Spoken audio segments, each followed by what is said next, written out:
America की सर्वोच्च अदालत ने शुक्रवार को 5 दशक यानी कि 50 साल पुराना फैसला पलट दिया और इसी के साथ अब अमेरिका में महिलाओं के गर्भपात का अधिकार गैरकानूनी हो गया। अमेरिकी सुप्रीम कोर्ट के इस फैसले का विरोध वहां की जनता के साथ साथ कई नेता और अधिकारी भी कर रहे हैं। राष्ट्रपति जो बाइडेन ने तो इस फैसले को ऐतिहासिक गलती बताई है।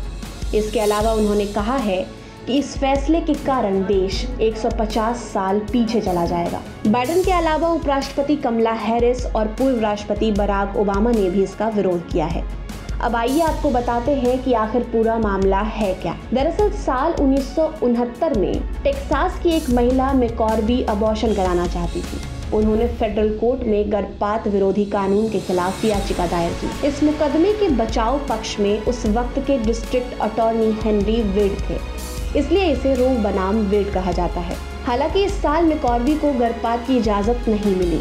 इसके 2 साल बाद साल 1973 में मैकॉर्बी अपनी याचिका के साथ सुप्रीम कोर्ट पहुंची, जहां फैसला उनके पक्ष में आया। उस वक्त सुप्रीम कोर्ट ने फैसला सुनाते हुए कहा, महिला के अंदर पल रहे गर्भ का क्या करना है, ये फैसला महिलाओं का होना चाहिए।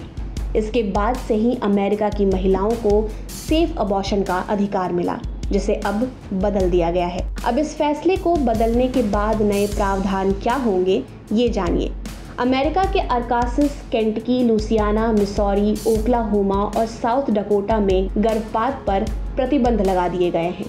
मेडिकल इमरजेंसी के मामलों को छोड़कर अगर गर्भपात किया जाता है तो अमेरिका मिसूरी राज्य में ऐसा करने वालों को 5 से 15 साल तक की जेल की सजा हो सकती है।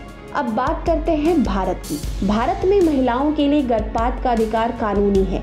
साल 1971 में भारत सरकार ने medical termination of pregnancy act पारित किया था, जिसे हाल ही में संशोधित भी किया गया है। इस कानून के तहत 3 चरणों में महिलाएं अपना अबॉर्शन करवा सकती हैं, मगर इसके लिए ठोस कारण होना जरूरी है। डॉक्टर की सलाह से महिलाएं 20 सप्ताह तक गर्भपात का विकल्प चुन सकती हैं।